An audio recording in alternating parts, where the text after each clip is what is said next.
Senhoras e senhores, vejam novamente como Paulo é um pilantra, um enganador, na carta que ele manda para Tito, capítulo 1, versículo 5, deveres e qualificações do ministro.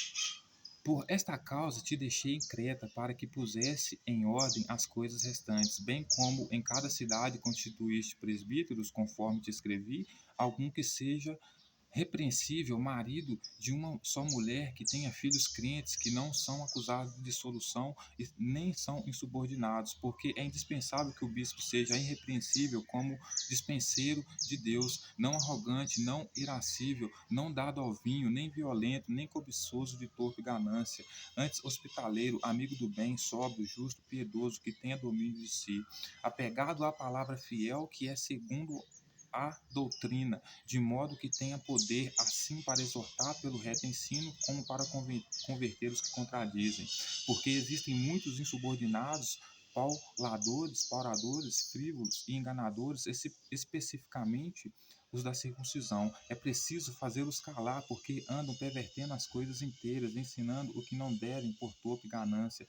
Foi mesmo dentre eles um seu profeta que disse: cretenses, sempre mentirosos, feras, terríveis, ventres preguiçosos, tal testemunho é exato.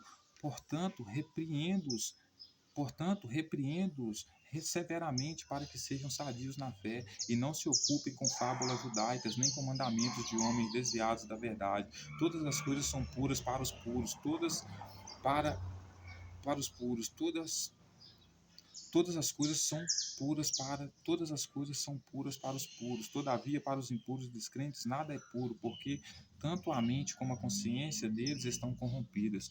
No tocante a Deus, professam conhecê-lo, entretanto negam por suas obras, por isso que são abomináveis, desobedientes, reprovados para toda boa obra. Então, o que Paulo está querendo dizer aqui, senhoras e senhores? Paulo, ele vai estabelecer um discípulo dele, né, numa cidade, né, chamada Creta, né, e lá ele vai estabelecer um discípulo dele que ele vai pedir para esse discípulo dele ser um bispo, e nessa profissão de bispo ele possa colocar a casa em ordem. E por que Paulo vai dizer isso? Paulo vai dizer para ele assim: ó, eu preciso de você, porque eu preciso de uma pessoa que seja subordinada a mim, uma pessoa que tenha filhos crentes, que também sejam subordinados a mim, sejam apegados à minha doutrina, que é a minha palavra, que é a doutrina, a nova doutrina que eu trago. Que seja marido de uma só mulher, que não seja dado ao vinho, que não seja bêbado. Ou seja, então Jesus não poderia fazer parte desse apostolado de Paulo, né? Porque os próprios escribas e fariseus vão dizer que Jesus era comilão e beberrão, né? Mas então ele vai dizer assim: eu preciso de você porque você se encaixa perfeitamente dentro do critério de quem eu procuro para exercer uma liderança aqui, certo? Então você é um cara que é casado com uma mulher só, seus filhos são crentes, você é subordinado a mim, seus filhos também são subordinados a mim, a minha doutrina, as minhas palavras. Então eu preciso que você, por favor, coloque em ordem a minha igreja aí, a minha comunidade aí, que eu estou deixando você para liderar aí. Por que eu preciso que você coloque em ordem a minha comunidade aí? Porque existem pessoas no meio de nós aqui que não são subordinadas, são insubordinadas, são pessoas que não são submissas a mim, né? E quem que são essas pessoas? Elas são mentirosas, né? Elas são falsas. Quem que são essas pessoas? Essas pessoas são os circuncisos, são os judeus que pregam a circuncisão, certo? Então, esses judeus aqui, eu preciso que vocês façam eles calar a boca, que você usa a sua autoridade, Tito, para fazer essas pessoas calarem a boca. Sabe por quê? Porque eles são insubordinados, né? Porque eles andam pervertendo as casas inteiras, pregando para as pessoas que as pessoas, se forem aceitar Jesus, sendo judeu, tem que aceitar um Jesus que aceita a circuncisão, né? Então eu preciso que vocês calem a boca deles, porque dentre eles existe um profeta que fica dizendo entre eles lá, que a nossa tropa, é uma tropa de cretense, de mentirosos, de feras terríveis, de ventres preguiçosos. Aí Paulo vai dizer: e tal testemunho é exato, ou seja, Paulo está assumindo que o testemunho dos circuncisos que pregam a circuncisão, o testemunho do profeta deles, que diz que a tropa de Paulo é mentirosa, que é um bando de cretenses, mentirosos, de feras terríveis, é verdade. Então, por isso, Paulo precisa que Tito use da autoridade que Paulo deu para ele para poder calar esses circuncisos, certo? Que pregam a circuncisão, certo? Repreender eles severamente, certo? Fazer eles calar a boca, repreender eles severamente para que eles sejam sadios na fé, ou seja, para que eles aceitem a nova doutrina de Paulo, né? E qual que é a nova doutrina de Paulo? Né? A nova doutrina de Paulo é acreditar no Jesus que é Espírito, né? Que vai contra, que é aceitar um Jesus que vai contra a circuncisão, o que é exatamente ao contrário do Jesus que os discípulos pregaram. Porque o Jesus que os discípulos pregaram não só circuncidou, como disse que não veio para abolir a lei, mas veio para cumpri-la. Então, esse Jesus não poderia ser contra a circuncisão, não poderia ser contra a circuncisão, certo? E também, os próprios discípulos de Jesus vão dizer que aquele que confessasse que Jesus não viesse em carne era o anticristo.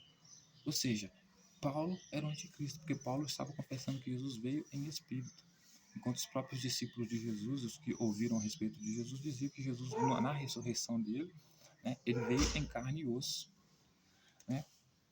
Então, Paulo vai pedir para Tito, para que Tito possa calar a boca dessas pessoas, travar a boca dessas pessoas, para que Tito possa usar a autoridade que Paulo deu para ele, para que ele possa calar a boca dessas pessoas. Por quê? Porque o testemunho do profeta deles é verdadeiro. Que a tropa de Paulo realmente é mentirosa, a tropa de Paulo realmente é um bando de crentense, de ventres preguiçosos, de feras terríveis, né? Aí Paulo vai dizer que ele precisa fazer isso porque para eles que são eleitos, porque Paulo trata a tropa dele na doutrina que ele criou como pessoas separadas de Jesus, eles são puros, então para ele todas as coisas são puros, mas para eles circuncisos que não acreditam nesse Messias aí que vai contra a lei da circuncisão, porque não pode ser Messias nesse sentido, é indo contra a lei, e para eles, toda a doutrina de Paulo é impura, porque segundo Paulo, a mente deles e a consciência deles estão corrompidas. Estão corrompidas por quê? Porque não querem aceitar a doutrina de Paulo, certo? Aí Paulo vai dizer que no restante eles falam que conhecem a Deus, né? Mas negam eles por suas obras, por isso são abomináveis e desobedientes e reprovados para toda boa obra. Então toda boa obra que se refere, né, à doutrina que Paulo está pregando, esses circuncisos, eles não pertencem, porque segundo Paulo, a obra deles não é agradável para Paulo. Por quê? Para fazer parte do regime de Paulo, eles deveriam aceitar esse Jesus que vem em espírito, né?